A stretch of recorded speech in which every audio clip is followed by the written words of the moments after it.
আমরা দেখতে পাচ্ছি সেই ফেসিবাদী কাঠামোর যে নির্বাচন, সেই নির্বাচনের দিকে মনে হচ্ছে আমরা যাচ্ছি। বাংলাদেশের 4 কোটি তরুণ যারা ভোট দিতে পারে নাই, সুতরাং তরুণরা যেদিকে পক্ষ নেবে তারাই বিজয়ী হবে। আমরা যারা তরুণরা আছি, আমরা এর আগে ইতিহাস করেছি এবং পরবর্তীতে আমরা 3 মেয়াদের যে নির্বাচন, সেই নির্বাচন আমরা দেখেছি।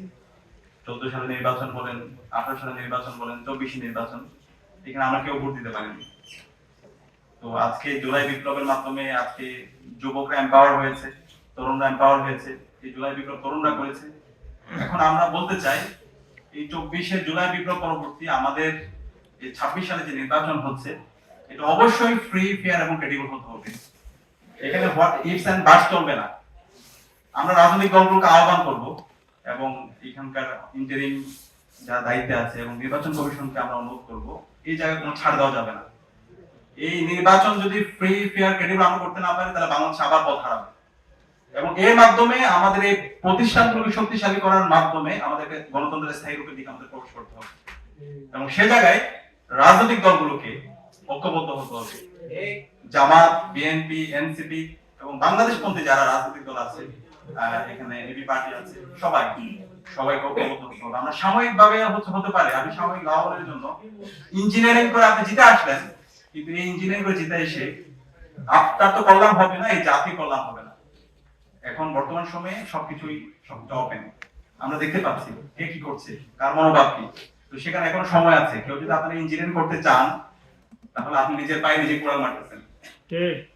সে কারণে আমরা অনুরোধ করবো, এখন আমরা দেখতে পাচ্ছি নির্বাচন আগামী মাসের 12 ফেব্রুয়ারি হবে, কিন্তু এখন আমরা দেখতে পাচ্ছি সেই ফেসিবাদী কাঠামোর যে নির্বাচন, সেই নির্বাচনের দিকে মনে হচ্ছে আমরা যাচ্ছি। রাজনৈতিক দলগুলোর যে মনোভাব, মিডিয়ার যে মনোভাব, প্রশাসনের যে মনোভাব, নির্বাচন কমিশনের যে মনোভাব, তারা মনে হচ্ছে একদিকে ঝুঁকে পড়তেছে। সমতল মাঠের যে কথা বলছি, সেটা নিয়ে আমাদের ট্রাস্ট ডেফিসিট তৈরি হচ্ছে, আস্থার সংকট তৈরি হচ্ছে। আমরা অনুরোধ করবো, আপনারা এই ভুল করেন না। এই ভুল যদি করেন, তাহলে এই যে রাকিবের যে পরিণতি হয়েছিল, তার সাথে খারাপ পরিণতি আপনাদের হবে। প্রধান নির্বাচন কমিশনার হিসাবে যাকে হাসিনা বানিয়েছিল, সে কাজ করেন না, সময় আছে। আমরা অনুরোধ করবো সবাই দায়িত্বশীল আচরণ করেন। এবং এখানে আজকে আমরা যারা ভোট দিতে যাব, সবার মধ্যে একটা উৎসব আমরা দেখতে পাচ্ছি। এবারের নির্বাচনে আমরা একটা হচ্ছে গণভোটের মাধ্যমে আমরা আমাদের যে সংস্কারের কথা বলছি, আমাদের রাষ্ট্রের যে প্রাতিষ্ঠানিকরণ, প্রতিষ্ঠানগুলোর যে শক্তিশালীকরণ, সেটার জন্য আমাদের গণভোটকে হাকে বিজয়ী করতে হবে। সেটার জন্য আমাদের সারা দেশব্যাপী ক্যাম্পেইন করতে হবে এবং ডাকসুর পক্ষ থেকে আমরা বাংলাদেশের শিক্ষা প্রতিষ্ঠানগুলোতে এই ক্যাম্পেইনটা আমরা খুব দ্রুত শুরু করবো ইনশাআল্লাহ। এবং রাজনৈতিক দলগুলোকে বলবো, এই সংস্কারের পথে আপনারা বাধা হিসাবে দাঁড়াবেন না। এই সংস্কারের পথে বাধা হওয়ার কারণে আপনারা নিজেরাই জুলুমের শিকার হয়েছেন। সুতরাং সাময়িক তুষ্টির জন্য এই সংস্কারের পথে আপনারা কেউ বাধা হবেন না। আমাদের এই রাষ্ট্রকে নতুন ভাবে ঢেলে সাজানোর জন্য এই জুলাই বিপ্লবে আমাদের 2000 ভাই বোনরা শহীদ হয়েছে, 40,000 আমাদের ভাই বোনরা তারা তাদের অঙ্গ হারিয়েছে, গাজী হয়েছে। সুতরাং এই সংস্কারের পথে বাধা হওয়া যাবে না। আমাদের প্রতিষ্ঠানগুলোকে শক্তিশালী করার জন্য আমাদের এই গণভোটকে হাকে বিজয় করতে হবে। এই গণভোটের মাধ্যমে বাংলাদেশের 50 বছরের আগামীর রাষ্ট্র কেমন হবে এবং এই সংস্কার করার জন্য আমাদের সবাই ঐক্যবদ্ধভাবে আমাদের ক্যাম্পেইন করতে হবে। আমরা দেখতে পাচ্ছি রাজনৈতিক দলগুলো কিছু তারা না ক্যাম্পেইন করছে, এটা আপনারা নিজের ক্ষতি করছেন। এই কাজ করেন না। এই সংস্কারের পথে কেউ বাধা হিসাবে আপনারা আসবেন না। সবাই ঐক্যবদ্ধভাবে আমরা যদি গণভোটে হাকে বিজয় করতে পারি এবং আমাদের প্রতিষ্ঠানগুলোকে শক্তিশালী করতে পারি এবং আগামী সুন্দর একটি রাষ্ট্র, একটা ন্যাশনাল কনসেনসাস আমাদের তৈরি করতে পারি, সেজন্য আমরা যেন ঐক্যবদ্ধভাবে আমাদের এই ক্যাম্পেইনটা করি এবং আমরা গণভোটে হাকে বিপুল ব্যবধানে আমরা বিজয়ী করি।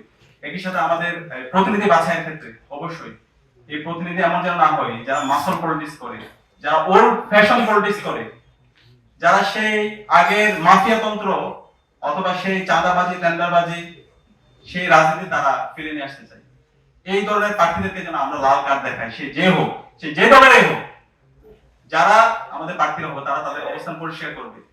শিক্ষা নিয়ে তাদের চিন্তা কি সেটা তারা পরিষ্কার করবে, স্বাস্থ্য নিয়ে তাদের চিন্তা কি সেটা পরিষ্কার করবে, এবং আমাদের তরুণদেরকে নিয়ে তাদের ভাবনা কি, তরুণদের এম্পাওয়ারমেন্ট করা নিয়ে তাদের ভাবনা কি, রাষ্ট্রের এই যে নতুন সংস্কৃতি কথা বলছি সেটা নিয়ে তাদের ভাবনা কি, সেটা যারাই পরিষ্কার করতে পারবে তরুণরা তাদেরকে গ্রহণ করবে। বাংলাদেশের 4 কোটি তরুণ যারা ভোট দিতে পারে নাই, সুতরাং তরুণরা যেদিকে পক্ষ নেবে তারাই বিজয়ী হবে। সুতরাং তরুণদেরকে বিদ্রোহী করা, তরুণদের বিরুদ্ধে কথা না বলা, যারাই করবেন তারা আপনারা নিজেরাই নিজেদের ক্ষতি করবেন। আমরা অনুরোধ করবো সকল রাজনৈতিক দল যারা এবার নির্বাচন করবেন তারা তরুণদের কাছে আপনাদের যে অবস্থান, আপনাদের চিন্তা, রাষ্ট্র নিয়ে আপনাদের চিন্তা, দেশের অর্থ ব্যবস্থা নিয়ে আপনাদের চিন্তা, সংস্কৃতি নিয়ে আপনার চিন্তা, ক্যাম্পাস নিয়ে আপনার চিন্তা, সেটা আপনারা পরিষ্কার করবেন।